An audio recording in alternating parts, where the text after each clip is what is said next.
Welcome to the deep dive. This time, we're digging into something pretty provocative, actually. An idea that, well, it really challenges how you might think about success.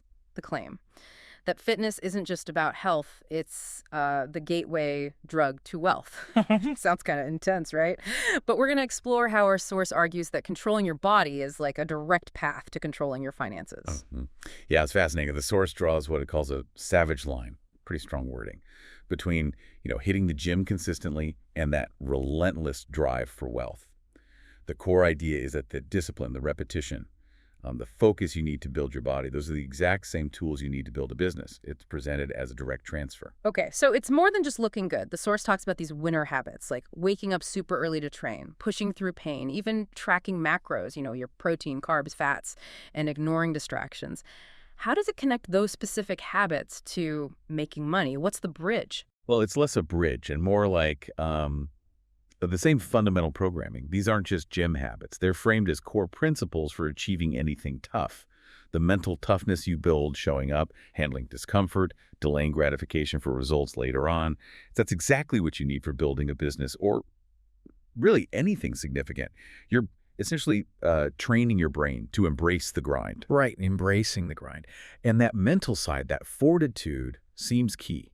Because the source contrasts people who build that with those always looking for, well, an easier way. Exactly. In fitness, it's the magic pills, right? Instant results. In money, maybe it's chasing those crypto moonshots or passive income schemes that promise riches without, the actual work or skill.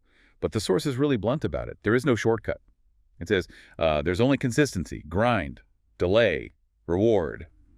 The gym essentially teaches you how to suffer.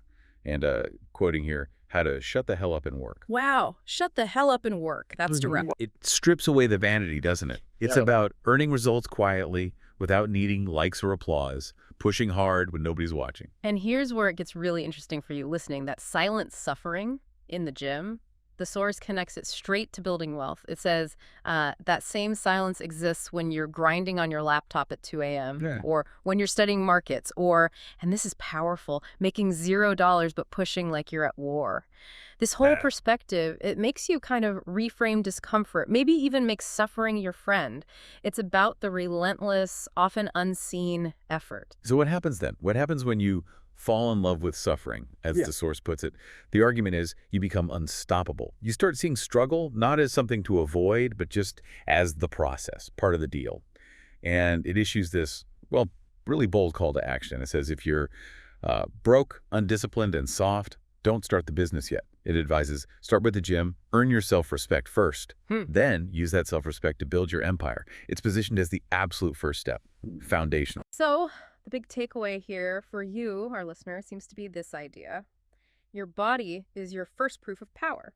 Building that power, that discipline in yourself first, apparently that's what makes the world start believing in what you say. It's definitely something to think about, isn't it? Could that deep commitment to physical discipline really be the ultimate starting point for achieving more, both personally and financially? A foundation, not just a parallel track.